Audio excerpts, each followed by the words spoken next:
Before Hawaii becomes a postcard, it is a test. A test of distance, memory, and how long a society can balance between beauty and dependence before the ocean reminds it where it really is.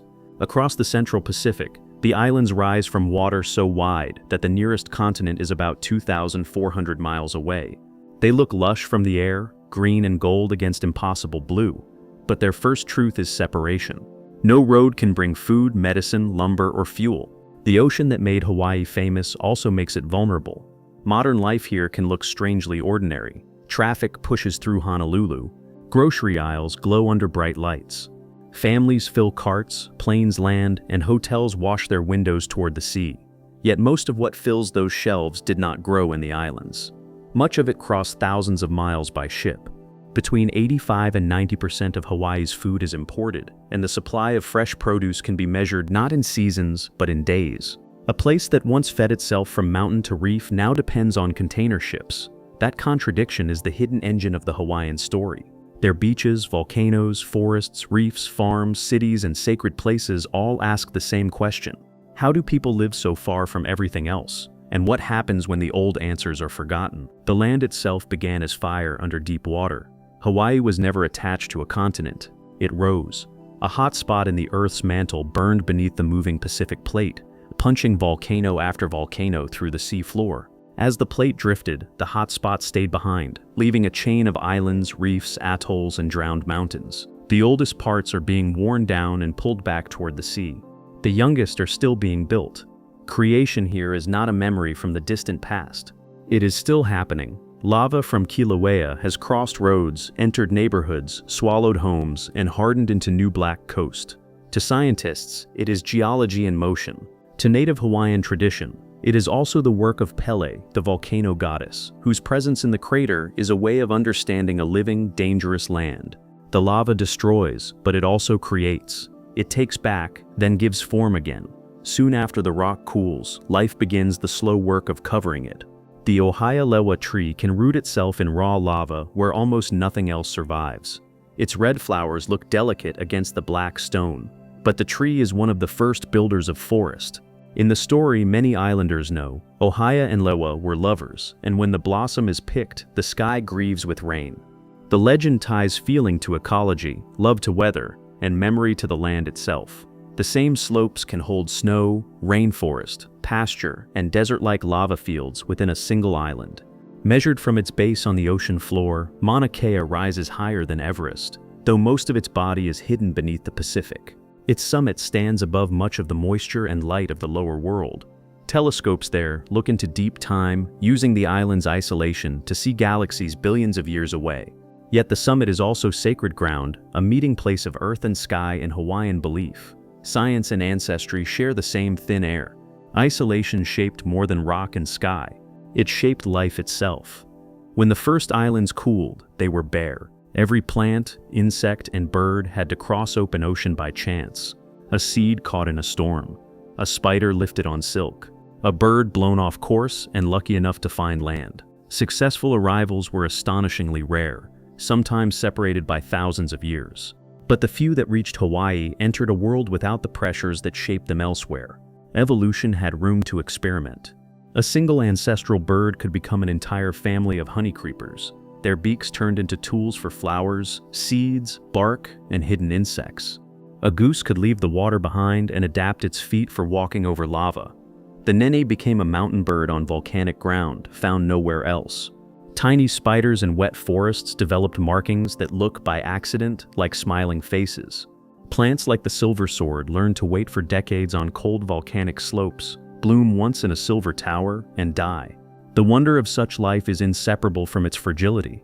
Species that evolved without certain predators and diseases had little defense when ships, rats, mosquitoes, livestock, and new illnesses arrived.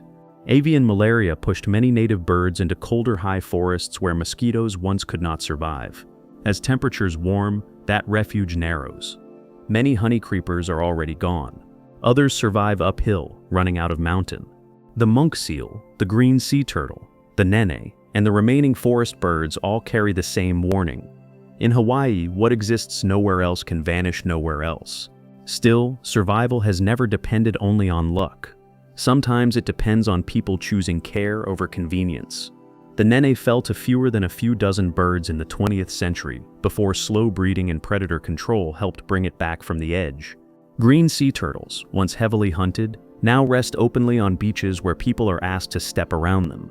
Monk seals haul onto sand beside resorts and crowded shorelines, ancient residents surrounded by modern pressure. These moments show that decline is powerful here, but not always final. Long before modern conservation had a name, the first Polynesian settlers understood that an island is not an endless storehouse. They came by canoe, not by accident. They crossed open ocean without compass, chart, engine, or metal instrument, guided by stars, swells, birds, cloud shapes, and knowledge held in memory.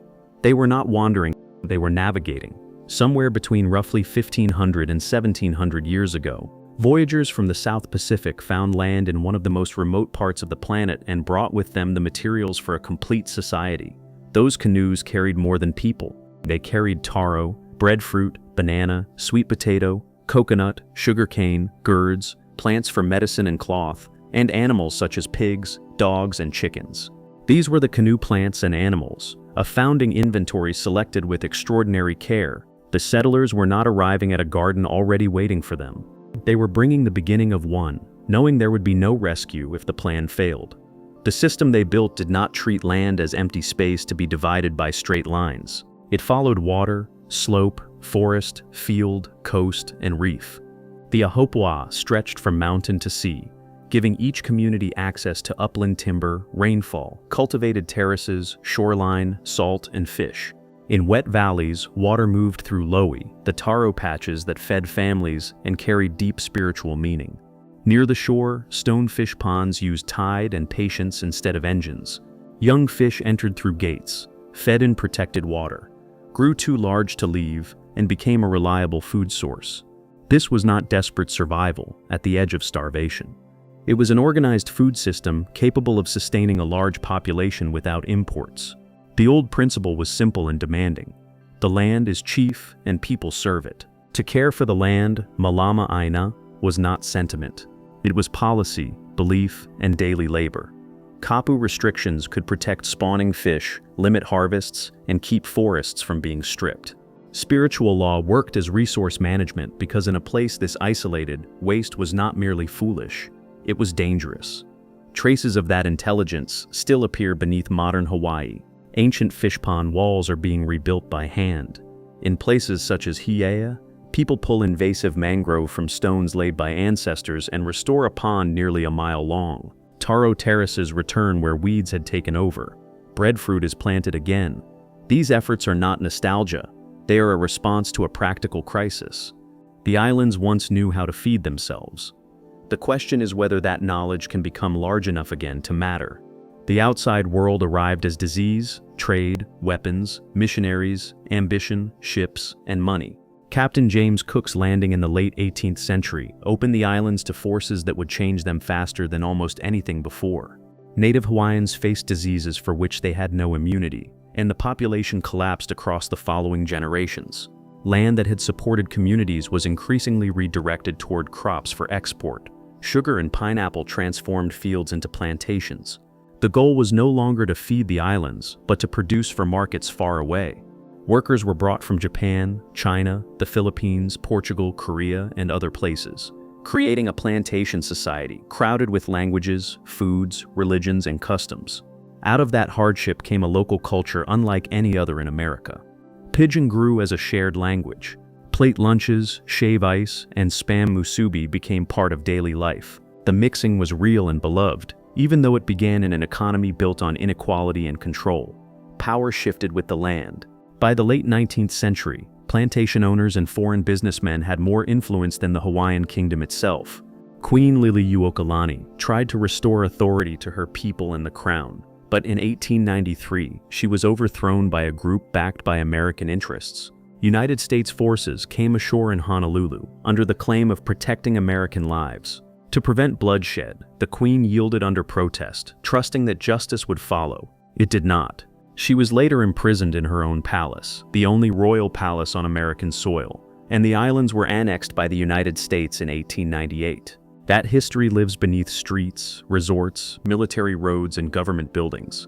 Hawaii became the 50th state in 1959, a moment many experienced as opportunity and recognition. But statehood did not erase what had been taken. It also came at nearly the last moment, when the islands produced anything close to half of their own food.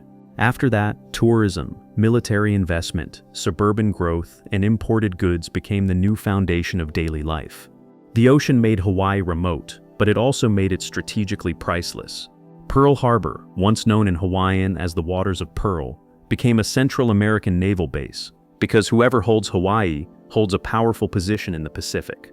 On December 7, 1941, that position drew the islands into world history when the Japanese attack brought the United States into the Second World War.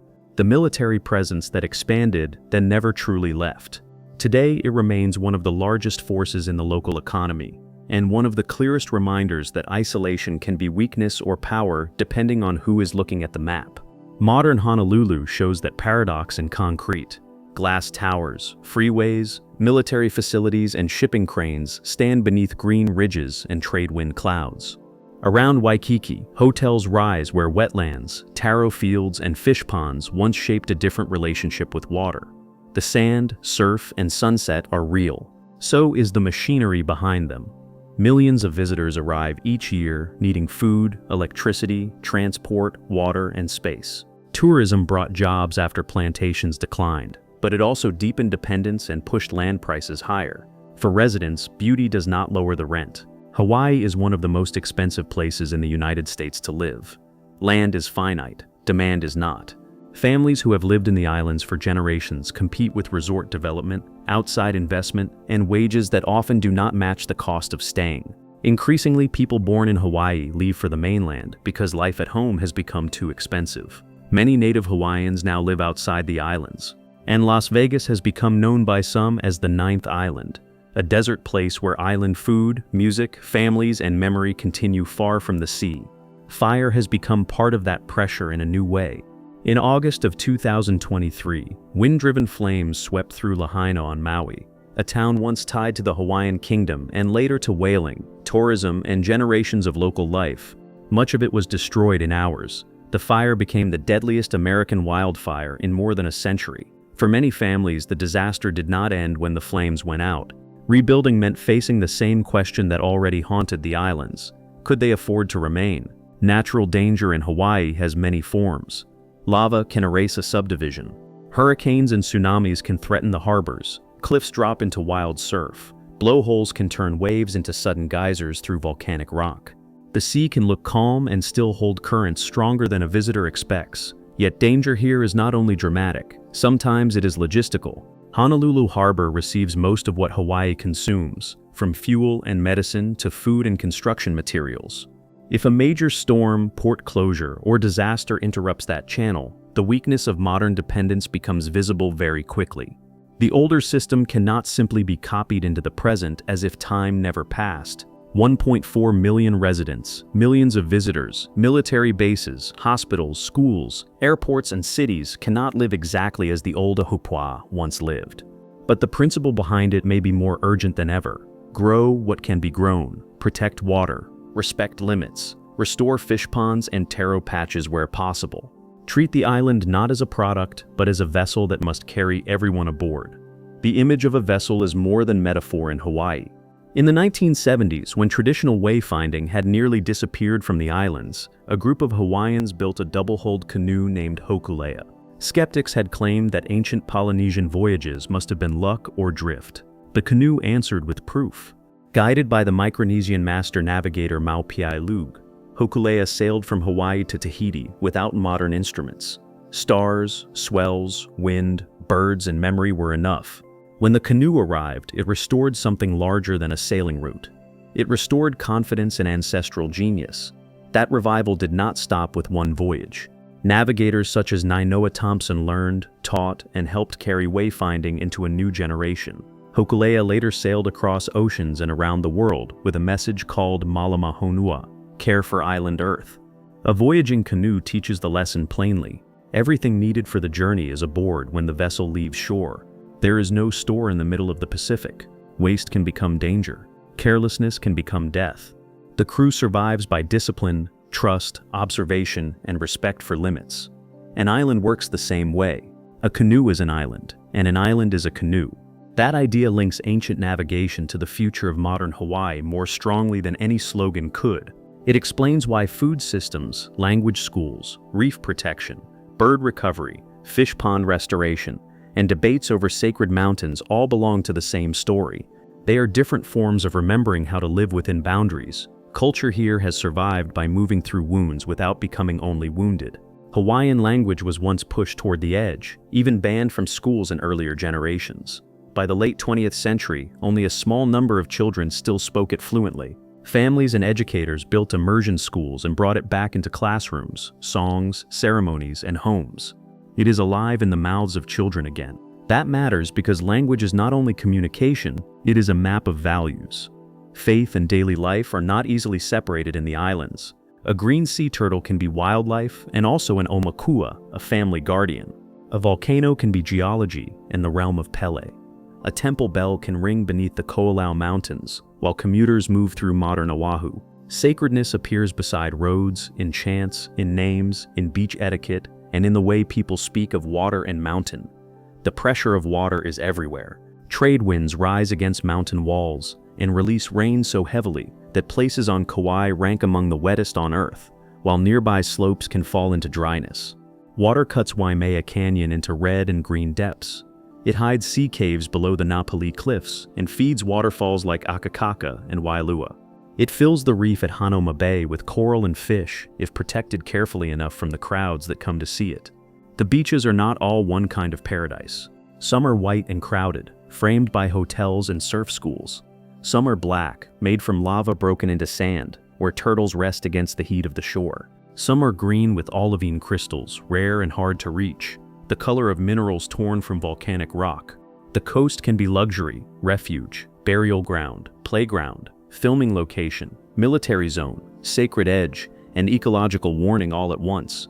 Hawaii refuses to be only one image. Even the places that seem hidden or separate reveal the larger pattern. Niihau remains closed to most outsiders, with Hawaiian still used in daily life. Kaho'olawe carries the scars of decades as a bombing range and the slow work of healing. Molokai carries Kalopapa, where people with leprosy were exiled beneath towering sea cliffs. Father Damien chose to live among them, cared for them, and died of the disease himself. Such stories make Hawaii difficult to simplify. It is not just paradise, not just tragedy, not just resistance, not just loss. It is a place where joy and grief often occupy the same shore. A child eats shave ice after school in a culture born from plantation labor. A surfer rides waves in the birthplace of a sport once tied to chiefly status. A tourist photographs a waterfall without knowing the language that named it. A farmer returns to taro because an imported food system has become too fragile. A monk seal sleeps on a beach while planes descend over the hotels. The old Hawaiian world understood those forms with a precision that modern life often replaced with convenience. The high forest collected water. The stream fed terraces. The reef was a pantry that had to be protected. The mountain, the field, the fish pond, and the sea were connected by flow. Break one part and the rest would answer. Today, the islands are trying to relearn connection while living inside systems built on separation. Food is grown far away, shipped across the ocean, unloaded at one harbor, trucked into stores, eaten by residents and visitors, and wrapped in waste that must be managed on land with little room. Energy, housing, conservation, tourism, and culture all collide because island space makes every decision visible. On a continent, consequences can be pushed somewhere else. In Hawaii, there are fewer places to hide them, and yet the islands keep offering examples of return.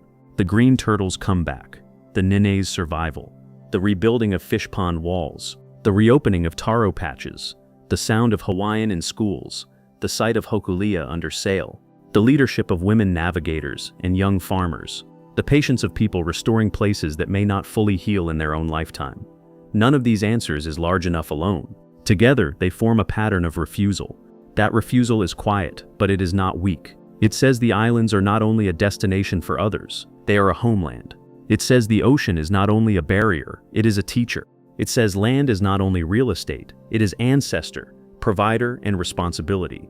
It says survival cannot be measured only by how full the shelves are today, but by whether the next generation can still drink the water, speak the language, know the stars, grow food, and afford to stay. Hawaii's most powerful image may not be a beach at sunset, though the sunsets can stop the heart. It may be a canoe at night, far from land, moving through darkness by signs most of the world has forgotten how to read. The navigator watches stars rise and fall. The crew listens to the hull speak through the swells. Everyone aboard knows that care is not an ideal.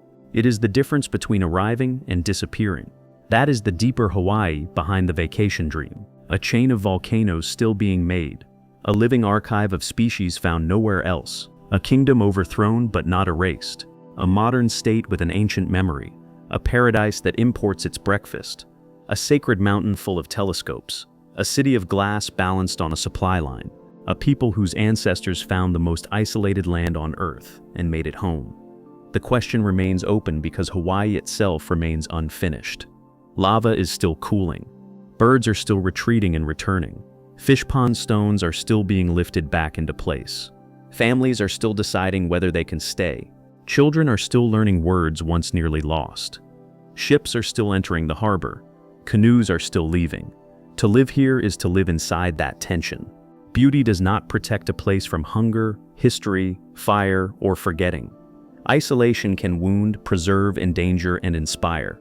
The land can be generous, but never careless. And every island asks its people the same question again and again.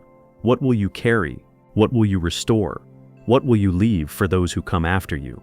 Hawaii has been answering for centuries in stone walls, lava flows, chants, gardens, graves, harbors, classrooms, reefs, and sails. The answer is still being written, 2,400 miles from the nearest continent, on volcanic land in the Pacific.